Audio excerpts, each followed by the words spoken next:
Bueno, y aquí estamos de nuevo para nuestro... ¿Qué tal el recreo? ¿Tomaron café?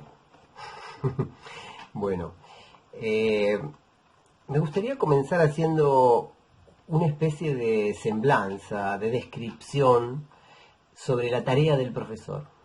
Cuando digo profesor, me refiero al profesor, al maestro, a la maestra, a la profesora, eh, al que enseña, al que está en el aula en posición de estudioso del mundo para acompañar a estos estudiantes del mundo, ¿no? El que de alguna manera es el que habilita ese tiempo fuera del tiempo común y ese espacio fuera del espacio común en el que nos vamos a dedicar a conversar sobre algo que no viene al caso nunca, por suerte, porque no vamos a hablar de lo que salió en el diario, ni de Tinelli, ni del coronavirus. Fíjense qué lindo, ¿no? Ya hace como 40 minutos que estamos hablando y no dijimos nunca coronavirus. Y eso es lo que produce el espacio del aula. Es anticoyuntural a ultranza. Anoten esto, el aula es un espacio anticoyuntural a ultranza. No se guía por el viento, no se guía por las modas, no es sensible a los caprichos del día a día, sino que se guía por algo que estaba pensado de antemano y por algo que está pensado para después, en este sentido de que la educación de alguna manera no es indiferente a lo que pasa en la calle desde ya, pero de alguna manera hay un acto de suspensión del presente en la vida del aula, ¿no? Y suspende el presente para traer cosas que casi siempre vienen del pasado y casi siempre se piensan en función de algún futuro más o menos utópico, lejano e inaprensible, ¿no? Pero hay una suspensión del presente y esa es una observación interesante. Bueno, decía, pensar en el lugar del maestro a partir de dos categorías, la del arquitecto y la del anfitrión. Constituirse como docentes, aunque sea de modos diversos, cada uno lo hace con su estilo y a su manera, como anfitriones de ese tiempo que el profesor inaugura, y también como arquitectos de ese espacio que junto con sus estudiantes habita. Arquitecto porque el docente piensa cuestiones prácticas, piensa cuestiones útiles, piensa cuestiones ligadas con la accesibilidad al conocimiento. Hay una visión de la planificación didáctica como diseño, por ejemplo, que es totalmente consistente y solidaria con esta visión del docente como un arquitecto, y que en la arquitectura del aula hay genialidades ligadas con el diseño. Pero al mismo tiempo, esos diseños, esas formas de estructurar tiempos, espacios y materiales se habitan con más o con menos comodidad. Son más o menos acogedoras, uno se siente más o menos cuidado en esos espacios, por más bien diseñados que estén, y entonces uno no es solo arquitecto, sino que uno también es anfitrión. Uno es arquitecto porque planifica, porque traza el mapa del aula, ¿sí? El mapa de tiempo y el mapa de espacio. Pero también uno es anfitrión porque uno cuida la experiencia de los que transitan por ese territorio, que no es solo un mapa, porque también en la medida en que se transita, se habita, se le ponen sentidos al espacio, se convierte en un espacio habitado. Somos arquitectos para no ser ineficaces y para no ser improvisados, porque uno no llega al aula con lo opuesto. Si uno llega al aula con lo opuesto y deja las sillas como están y utiliza el tiempo como está estipulado que se use y no se hace ninguna pregunta del orden del diseño, entonces lo más probable es que uno se sume a las hegemonías conservadoras que rigen muchas veces las instituciones escolares.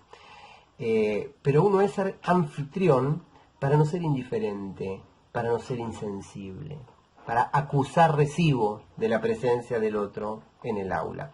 Uno es arquitecto para poder construir, edificar, con los materiales que tengo a mano, una clase que esté lo más buenísima posible.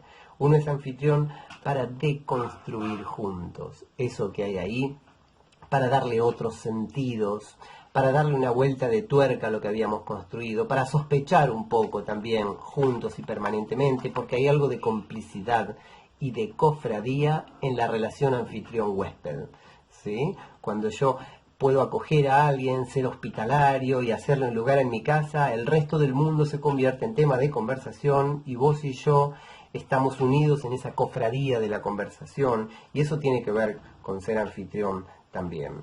Somos arquitectos para usar las herramientas adecuadas, porque hay de todo en el reino de la educación. Hay neurociencias, hay educación emocional, hay flipped learning, hay métodos a través de todo tipo de parafernalias tecnológicas. Y entonces, bueno, si uno no elige bien las herramientas, uno corre el riesgo de irse con las primeras baratijas de moda. Y somos anfitriones para acordarnos que lo que importa son las relaciones y para prevenirnos de que las herramientas, por más interesantes y buenas que estén diseñadas, no terminen utilizándonos a nosotros, como a veces sucede con algunas herramientas tecnológicas, ¿no es cierto? El contraste entre el arquitecto y el anfitrión, agregaría, no es un contraste que lo estoy pensando para que el anfitrión le gane al arquitecto o viceversa, sino como una especie de sana convivencia de dos energías que necesitan estar juntas en el aula. Si ustedes tienen ganas de entrar en contacto con algunas de estas ideas que yo comentaba antes de Jorge La Rosa, y él en diálogo con Magellan, y él en diálogo con Carlitos Escliar, y en diálogo con varios autores argentinos, también con Inés Dussel, que han compartido una serie de publicaciones a lo largo de los últimos años en los que se delinea cierta manera de mirar lo que sucede en el aula, y que es una manera, yo diría, amorosa, elogiosa respecto de lo que un aula puede, de lo que en un aula puede suceder, de lo que la fuerza del aula y de la escuela es capaz. Y esta energía amorosa, elogiosa, no es lo contrario de las pedagogías críticas, por ejemplo. Y digo que no es lo contrario porque la crítica no consiste en señalar los defectos de las cosas. Eso no es ser crítico, eso es ser criticón. Los artistas lo saben muy bien. La crítica de arte no es decir eso es una porquería. Hacer crítica de arte es analizar, es mirar a través de categorías, a través de historias y corrientes y de un conocimiento que rodea esa mirada. Mirarlo además con una sensibilidad hacia lo político, hacia las relaciones de poder, hacia lo que no se ve a simple vista, mirando al revés de las cosas, ¿no? Entonces el elogio, la mirada amorosa sobre la escuela puede tener que ver también con esta actitud crítica, en el sentido profundo de la crítica, ¿sí? Y en ese sentido creo que hay una serie de pinceladas sobre la relación pedagógica que ofrecen estos autores y que me gustaría compartir un poco. Hay cierto gesto del profesor que consiste en habilitar, decíamos, un tiempo y en ser arquitecto de lo que ese tiempo tiene y de lo que se hace con lo que en ese tiempo y en ese espacio hay. Y decía, si ustedes quieren recorrer un poco estas ideas de Jorge La Rosa, lo pueden hacer a través de un video. Tal vez ya están repodridos de ver videos a esta altura de la cuarentena, pero les juro que este vale la pena. Yo le sacaría la pantalla y solamente lo escucharía, que con eso alcanza. Se ahorran de ver la cara de Jorge, que bueno, es buen mozo, pero tampoco es imprescindible. Y entonces en este abecedario que él hace, que así se llama el video, abecedario pedagógico, búsquenlo en YouTube, o les dejo el link por ahí para que también lo incorporen. El abecedario pedagógico de Jorge La Rosa va pasando letra por letra, A, B, C, hasta la Z, como todo abecedario, por supuesto, y se detiene, por ejemplo, en la letra G y elige hablar de la generosidad de la escuela. Y allí dice que la escuela le da a las personas mucho tiempo, recupera la etimología de la palabra escuela, que es skolé, del griego skolé, que significa tiempo libre, tiempo liberado, diríamos, desde estas lecturas pedagógicas, liberado de otras cosas para dedicarse al estudio. Que la escuela le da a las personas mucho espacio, un lugar al que pertenecer, y que entonces en la puerta de la escuela, dice él, muy ingeniosamente, podría haber un cartel que dijera, usted acá tiene tiempo, venga, usted acá tiene un lugar, su lugar al que pertenece, yo agregaría su lugar en la fila, su banco, sus cosas, y además, fíjese que acá hay de todo, hay mapas, hay cuadros, hay un patio que está buenísimo, hay una bandera a la que le hablamos todos los días, hay cosas, hay cosas que nos interpelan, algunas que nos enojan, hay historias que se cuentan, hay relatos. Creo que el gesto del profesor es el de inaugurar ese espacio.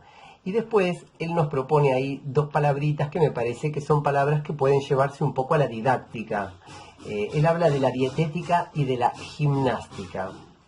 Son dos palabras cuyo uso original probablemente tenga poco que ver con este uso didáctico que le estamos pensando, pero la dietética tiene que ver con una selección, ¿no? Cuando uno dice que hace dieta, en términos alimenticios, uno dice que uno elige qué comer y qué no comer. En el aula uno hace una dietética cuando uno elige qué trae al aula y qué no trae, qué obras, ¿sí? Qué partituras, qué cuadros, qué libros y qué películas y cuáles no. Y esa dietética es objeto de cuidado. Uno no trae cualquier cosa, uno no lo trae porque estaba ahí sobre la mesa, uno no lo trae porque justo se lo cruzó, aunque a veces comparta cierto entusiasmo traer lo que estoy viendo ahora. Uno elige a grandes rasgos, la mayoría de los materiales que llevamos no se eligen con el criterio de que es con lo que en este momento yo estoy apasionado y es lo que yo estoy leyendo, ¿no? Y por otro lado la gimnástica, que tiene que ver con la actividad que vamos a hacer, con la tarea, con el ejercicio que vamos a hacer sobre ese material. Ponemos algo sobre la mesa y le proponemos a todos y a todas que hagan algo y después conversamos. En este juego sencillo, en este juego de alguna manera así contado parece tan simple, hay algo de la esencia del trabajo de los profesores. Y a este conjunto de procedimientos, ¿no? de pases que hace el profesor y que tienen que ver con su carácter de arquitecto, de anfitrión, de poner algo sobre la mesa pensando en una dietética, de proponer algo pensando en una gimnástica, de habilitar ese tiempo liberado. Creo que hay algo que vale la pena subrayar y que es la figura del profesor como alguien que cuenta historias, como alguien que trae relatos, ¿no? Porque el relato, la figura del relato, la idea de lo narrativo en un sentido general, y no estoy hablando de algo que le incumbe a los profesores de literatura, estoy hablando del relato con el profesor de matemática, porque una demostración también es un relato, y porque detrás de cada cosa que se enseña hay una pequeña historia. Entonces creo que el profesor también es el que cuenta, el que trae el mundo bajo la forma de relatos, y ya sea que sean relatos con imágenes, con números, con palabras. Esta idea del profesor como el contador de cuentos es una idea potente y bien consistente con esto que vengo diciendo. He agarrado los anteojos porque quiero leerles dos pequeñas citas de un libro muy bonito que se llama Leer con niños, de Santiago Alba Rico. Santiago Alba Rico, doble apellido. Les quiero recomendar también algunas lecturas de este autor. Este libro está online a través de Google Books, creo, y si no, no está editado en Argentina, pero hay muchas citas por ahí.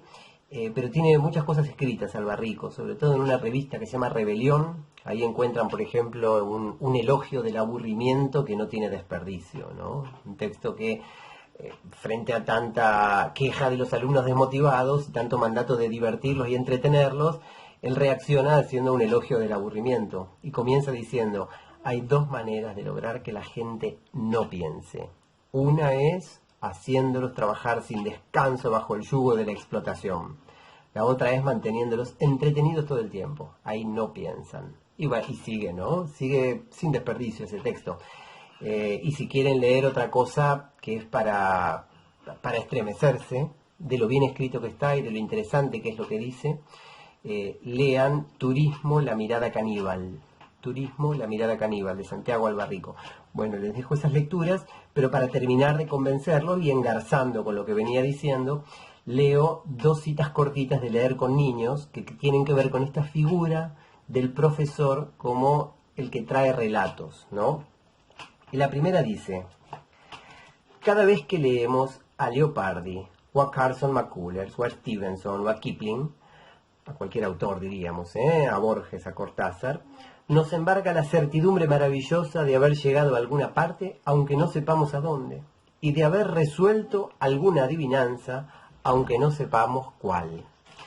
Esto dice sobre los relatos, lo que nos traen los relatos, esta idea de una maravilla sin objeto que tiene el relato, esta sensación extraña de viajar a otro tiempo, de viajar a otro espacio y de vivir desde otras miradas, ponernos en la piel de los personajes, en los zapatos de las víctimas. Es la posibilidad, como dicen algunos, de vivir otras vidas que uno no vivió. ¿Y qué otra cosa puede pretender la escuela de los estudiantes que hacerlos viajar un poco por este mundo desde adentro del aula? Hay mucho mandato sobre la escuela de salir del aula, de hacer muchas excursiones, etcétera, lo cual está muy bien, ¿no? ¿Quién no tiene hermosos recuerdos de haber ido a un museo o a una fábrica de pastas o a la Serenísima en cuarto grado? Eso está buenísimo, ¿eh? Pero el verdadero viaje creo que se puede dar a través de los relatos. La segunda cita que quiero compartir de Santiago Alba plantea algo en relación a la moraleja. Él dice que la moraleja es la ortopedia del relato. Y por supuesto que desmiente cualquier valor de la moraleja, pero entonces dice algo así, dice: antes de ser ideológicos o no, educativos o no, y solo por eso pueden ser también ideológicos o educativos, los relatos son botiquines de supervivencia que incluyen las piezas necesarias para levantar un mundo y sostenerlo en medio de la lava sin fronteras. Es decir, lo que nos está diciendo Santiago Alba es que los relatos nos pueden salvar la vida, porque no son solamente cuentitos para entretenernos, sino que son ventanas a través de las cuales miramos y entendemos un mundo y lo convertimos en mundo, porque nos interpela, porque nos convoca, porque nos provoca, porque nos expone, porque nos comprometemos con algo de ese mundo, que era la definición de mundo que habíamos dicho a partir de la cita de Hannah Arendt y de la lectura de esa cita que hacía Jorge La Rosa en su libro El profesor artesano. Bueno, dicho todo esto, agradezco su atención, no tengo más que decirles, nos vemos enseguida en la conversación sincrónica, como se dice ahora, que vamos a tener a través de un elaborado e ingenioso dispositivo informático que nos permitirá conversar, o eso es lo que me han prometido, por lo menos al momento de grabar este video unos días antes. Bueno, les mando un gran abrazo y por allí nos vemos.